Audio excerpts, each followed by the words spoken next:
Ya, para sahabat kebenaran, kita saat ini akan memasuki sesi tanya jawab. Kami masih menantikan juga komentar pertanyaan Anda. Dan saat ini sudah masuk satu pertanyaan dari Pak Made Sulandinata. Ini salah satu penonton setia kita di acara Belilah Kebenaran dan Jangan Menjualnya. Beliau bertanya, Dr. Stephen, bagaimana dengan Lukas 16 ayat 25, saya baca dulu nih. Oke. Tetapi Abraham berkata, anak, ingatlah bahwa engkau telah menerima segala yang baik sewaktu hidupmu, sedangkan Lazarus segala yang buruk. Sekarang ia mendapat hiburan dan engkau sangat menderita. Ayat ini kesannya Lazarus masuk ke tempat yang nyaman karena keadaan sewaktu menderita di dunia. Saya tidak menemukan adanya iman di cerita ini. Mohon pencerahannya. Ini bagaimana, Dr. Stephen? Baik. Jadi pertanyaan yang baik ya dari Pak Made, Pak Sulan Made. Dan begini, jadi seluruh Alkitab itu adalah suatu kesatuan yang sinkron, gitu ya. Jadi jelas bahwa Tuhan menginginkan iman, ya, untuk orang bisa diselamatkan.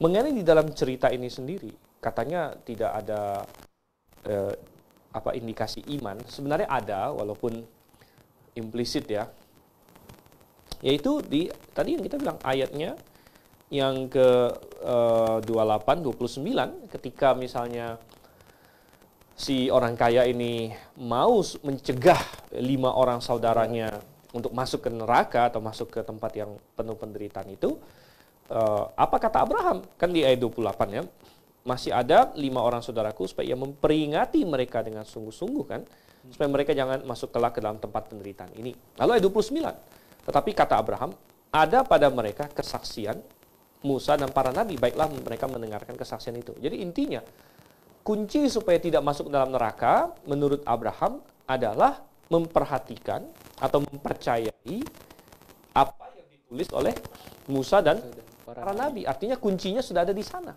Gitu. Kuncinya sudah ada. No, apa yang ditulis oleh Musa dan para nabi kalau begitu? Yang ditulis oleh Musa dan para nabi adalah Alkitab sebenarnya. Gitu. Jadi kunci supaya tidak masuk neraka sudah ada dalam Alkitab dan itu harus dipercayai. Harus dipercayai, harus diyakini. Makanya di ayat yang ke-31 Abraham berkata, atau ayat 30 ya, jawab orang itu, tidak Bapak Abraham, tetapi jika ada seorang yang datang dari antara orang mati pada mereka akan bertobat. Nah, kembali, jadi kunci untuk tidak masuk neraka adalah apa? Bertobat. Begitu. Jadi walaupun tidak secara eksplisit dinyatakan, tetapi kesimpulan logisnya adalah kenapa Lazarus tidak masuk ke tempatnya orang kaya ini sama-sama dengan dia. Kuncinya adalah bahwa Lazarus memiliki pertobatan dan percaya kepada apa yang dikatakan oleh Musa dan para nabi, ya, sebagaimana di bagian akhir dari cerita ini dinyatakan gitu. Jadi sekali lagi kita harus melihat secara holistik begitu apa yang dinyatakan di seluruh perikop ini plus seluruh Alkitab yang lain gitu ya. Ya, baik para sahabat kebenaran, kami masih menantikan pertanyaan Anda dan kami juga mempunyai WhatsApp group yang dimana Anda bisa bergabung di dalamnya dan menyampaikan pertanyaan-pertanyaan jika sepanjang 1 jam ke depan ini Anda masih punya banyak pertanyaan. Baik, kita masih akan bertanya. Ya, ini ada pertanyaan kedua dari saudara Lawrence Napitupulu. Izin tanya Pak, saya masih bingung. Orang zaman perjanjian lama dan baru yang sudah lahir baru, jika mati masuk alam maut dahulu. Kemudian bagaimana dengan Musa dan Abraham? Apa mereka langsung ke sorga?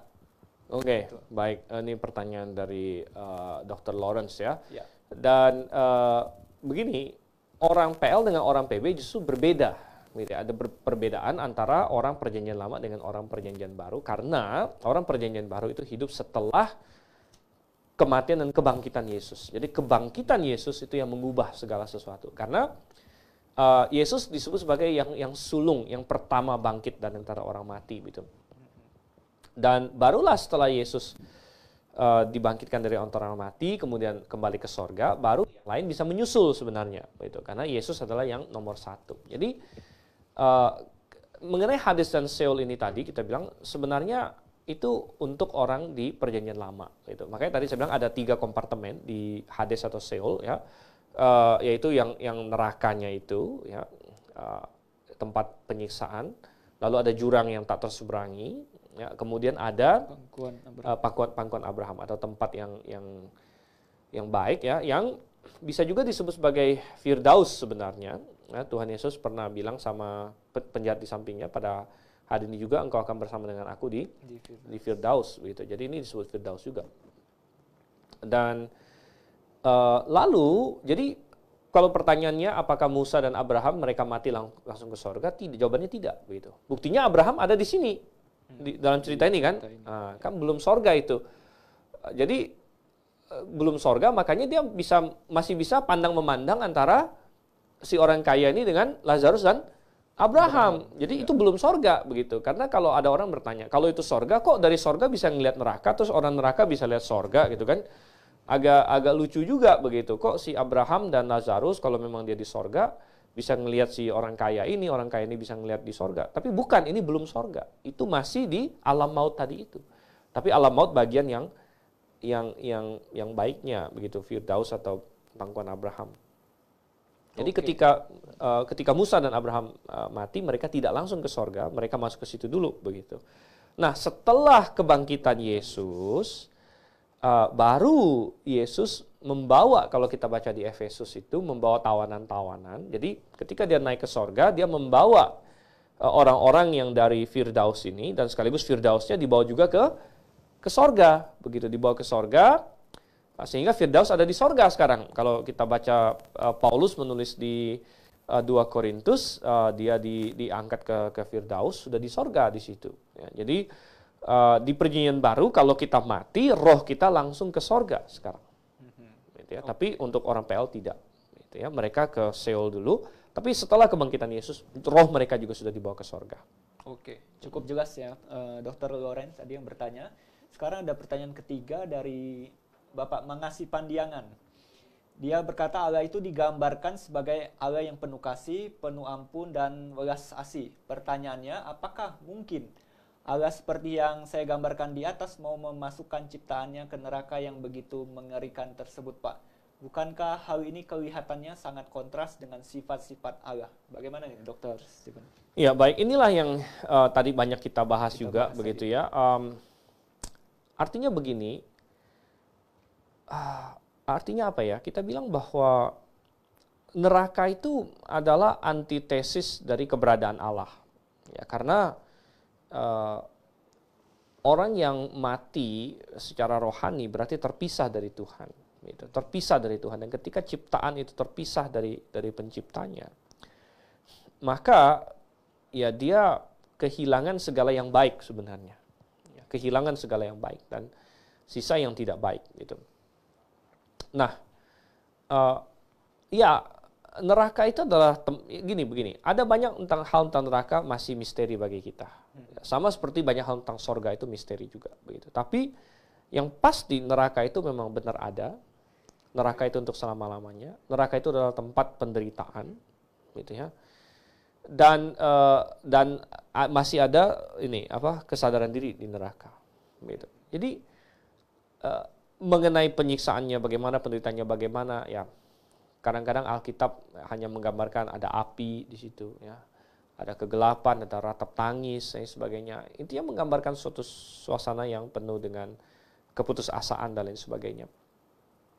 Tetapi kalau dibilang, oh bukankah itu bertentangan dengan sifat kasih Allah? Justru yang kita bilang tadi itu ya, bahwa Allah sudah begitu mengasihi, melakukan segala-galanya, bahkan mengorbankan dirinya untuk supaya manusia tidak masuk ke sana, gitu. Di situ letak kasih Allah sebenarnya.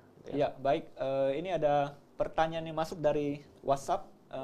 WhatsApp ya, atau telepon ini ya? Ya, dari telepon ya. Telepon. Halo. Ya, halo. Dengan siapa di mana? Oh? Ya, saya dengan Jack dari Palmera. Ada yang ingin saya tanyakan, Pak? Pak, dari namanya siapa, Pak? Dari Palmera. Dari Palmera. Dari Jack Panotona di ya. Palmera. Iya. Saya ingin bertanya, Pak. Yang pertama, itu kalau kita berbicara tentang neraka, apakah di neraka itu tingkat penghukumannya berbeda-beda? Ada yang paling berat sampai yang paling ringan sampai yang paling berat. Yang kedua saya ingin tanyakan, bagaimana konsep api penyucian di dalam suatu doktrin agama tertentu? Apakah itu sesuai dengan konsep neraka atau masalah yang lain? Gitu aja, Pak. Ya, terima kasih atas pertanyaannya. Tadi dia bertanya dari Palmera, apakah tingkat hukuman di dalam neraka itu berbeda-beda? Mungkin maksudnya apakah ada neraka itu punya tingkat yang tingkat 1, tingkat 2 penghukumannya berbeda. Terus tentang konsep api penyucian ini, apakah ini yang dimaksud neraka atau bagaimana? Baik, jadi di neraka memang hukuman untuk tiap orang berbeda-beda, berbeda-beda, dan ini konsep yang diajarkan Alkitab, walaupun Alkitab tidak memakai istilah tingkat memang, gitu. Jadi kita tidak bisa membayangkan neraka itu kayak gedung misalnya atau kayak apa ya. Ada atau kayak level-levelnya lah begitu ya, neraka tingkat begini, tingkat begini. Alkitab tidak menyebut neraka itu banyak tingkat. Namun Alkitab memang ada mengatakan bahwa tiap-tiap orang akan menerima penghakiman sesuai dengan apa yang dia perbuat, gitu ya. Misalnya tadi di Wahyu 20 ayat 12 di situ kan. Dan orang-orang mati dihakimi menurut perbuatan mereka. Jadi menurut perbuatan mereka, gitu ya. Jadi masalah masuk surga atau masuk neraka itu bukan berdasarkan perbuatan, masuk surga atau masuk neraka. Tapi masalah apakah kita istilahnya dosa kita ditanggung atau tidak, gitu ya. Dan dosa kita ditanggung atau tidak itu tergantung kita mau menerima Yesus atau tidak, menerima apa yang Yesus lakukan atau tidak. Karena sebenarnya Yesus sudah bayar untuk semua manusia, hanya kita mau pakai atau tidak. Ya. Kalau Anda mau bertobat dan terima Tuhan Yesus pada hari ini, Anda dihitung dosa Anda selesai, gitu. Dan bukan berdasarkan perbuatan Anda bisa masuk surga. Jadi masuk surga, masuk neraka bukan berdasarkan perbuatan. Namun, perbuatan kita akan menentukan, misalnya orang yang masuk surga, maka perbuatannya akan menentukan pahala yang dia terima. Gitu. Demikian juga orang yang masuk neraka, perbuatan yang dia lakukan akan menentukan jenis hukuman atau tingkat hukuman yang akan dia terima. Begitu ya. Besar kecilnya boleh dibilang begitu ya. Jadi Tuhan itu maha adil. Jadi katakanlah misalnya Hitler yang sudah membunuh jutaan orang gitu ya, tentunya akan berbeda ya hukumannya dengan orang yang katakanlah ya mungkin dia tidak masuk neraka karena dia tidak percaya Yesus, walaupun dia hidupnya dalam tanda kutip ya baik-baik saja sepertinya. Sepertinya baik-baik saja, namun dia tidak percaya Yesus. Ya Alkitab bilang dia terhilang, itu dia terhilang, sangat sayang sekali, gitu ya. Tapi dia tetap ada dosanya dan dia harus dihukum ya, tapi pasti berbeda dengan katakanlah pembunuh jahat dan lain sebagainya. Yang kedua ini tentang api penyucian. Benar, apakah sama, Dr. Stephen, dengan neraka? Api penyucian. Jadi api penyucian ini suatu konsep yang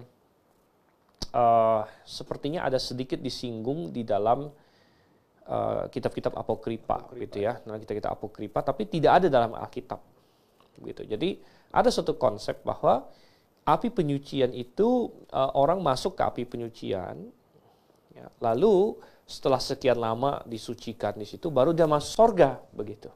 Ya. Dan konsep ini oleh gereja tertentu, gitu ya.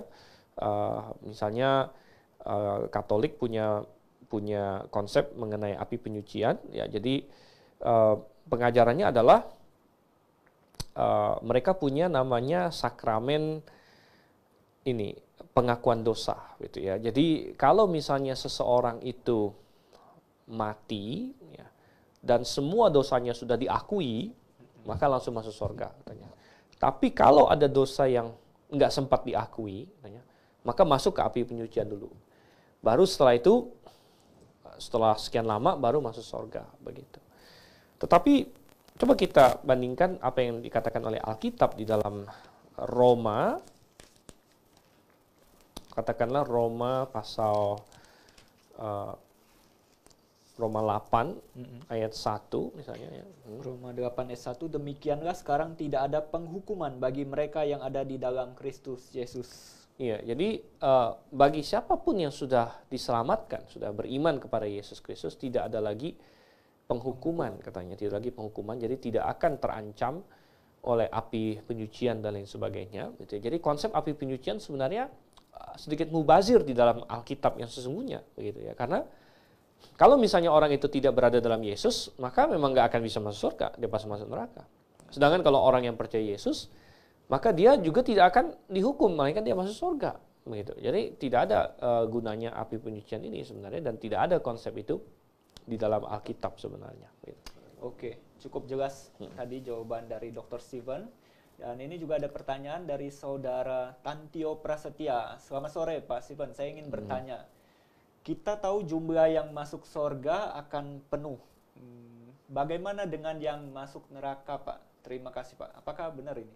Pertanyaannya juga saya sedikit bingung.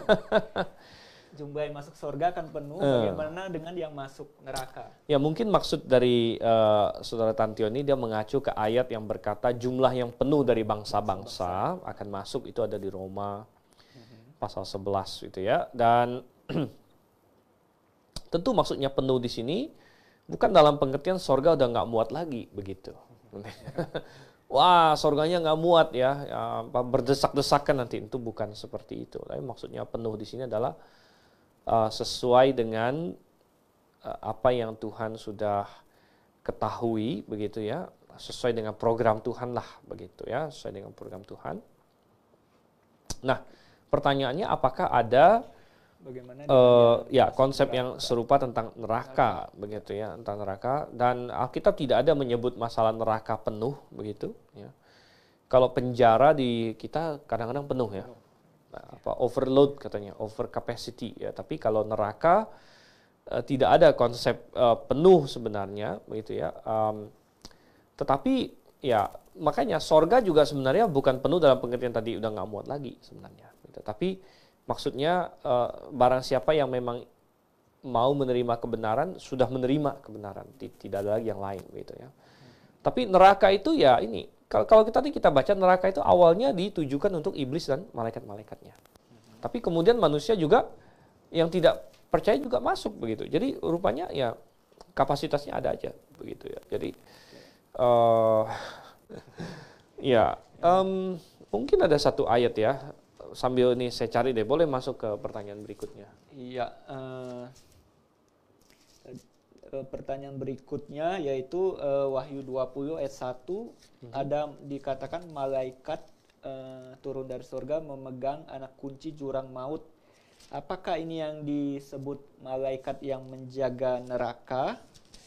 Karena ayat 2-nya dia mengatakan menangkap iblis atau Satan, mengurungnya selama 1000 tahun di dalam jurang maut dan seterusnya begitu. Oke. Ya, jadi ada malaikat yang ini ya turun dari jurang ya. Turun dari surga memegang anak kunci. Jadi apakah ini malaikat yang menjaga neraka gitu ya? Ya. Nomor satu kita melihat bahwa ini bukan malaikat jahat ya. Ini malaikatnya Tuhan. Jadi malaikat Tuhan ini karena dia menangkap ini iblis. Dia menangkap iblis. Jadi dia bukan ini. Jadi membantah konsep bahwa neraka itu punya iblis gitu. Bukan ya. Jadi saya rasa malaikat ini hanyalah, ingat malaikat itu kan pelayannya Tuhan. Jadi ini salah satu malaikat yang Tuhan mungkin kasih jurisdiksi untuk mengurus masalah ini, begitu ya. Jadi kita nggak dikasih tahu namanya. Tentu malaikat punya nama, tapi kita nggak dikasih tahu. Kebanyakan kita hanya ada 2 nama Alkitab yang disebut dalam Alkitab, 2 nama malaikat yang disebut dalam Alkitab, yaitu Mikael dan Gabriel, gitu ya. Jadi ya ini salah satu malaikat Tuhan, begitu yang memang ditugaskan untuk tugas ini gitu ya. Mengenai apakah memang dia yang ngurus neraka dalam tanda kutip ngurus bagaimana ya kita nggak tahu juga sih gitu ya. Oke, baik.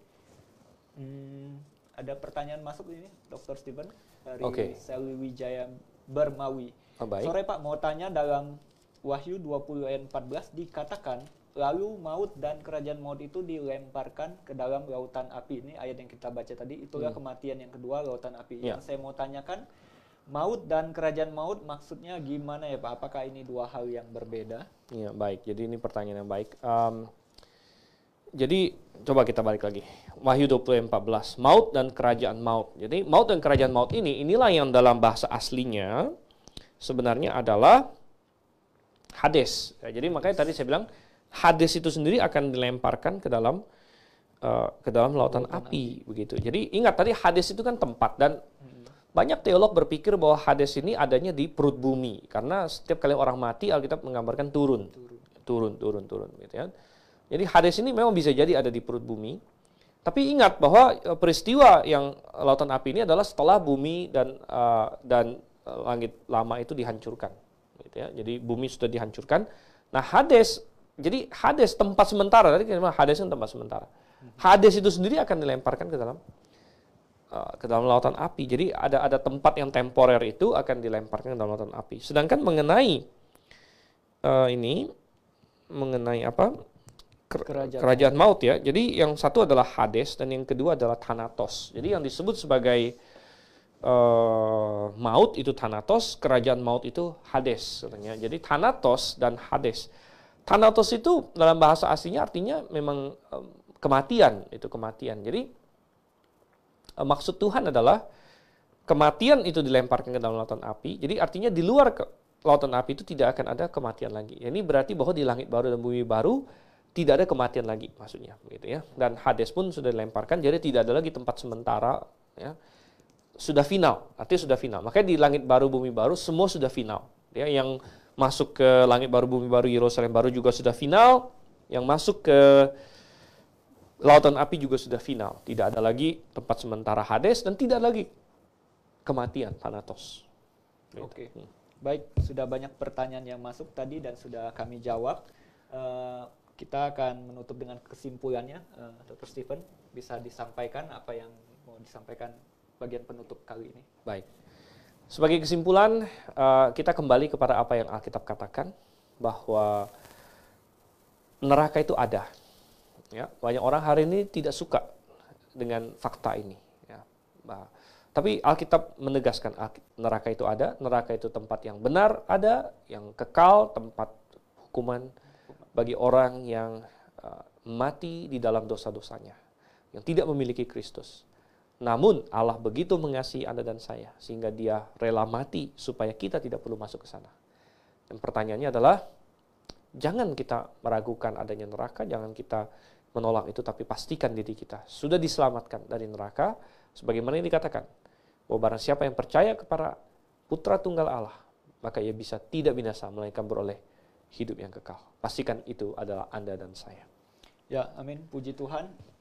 Para sahabat kebenaran, Anda sudah menyimak sepanjang hampir 1 jam ini, dan jika Anda masih ingin bertanya mengenai program ini, siaran kami hari ini, Anda dapat bergabung di grup WhatsApp yang sudah kami letakkan linknya di kolom komentar di screen Anda.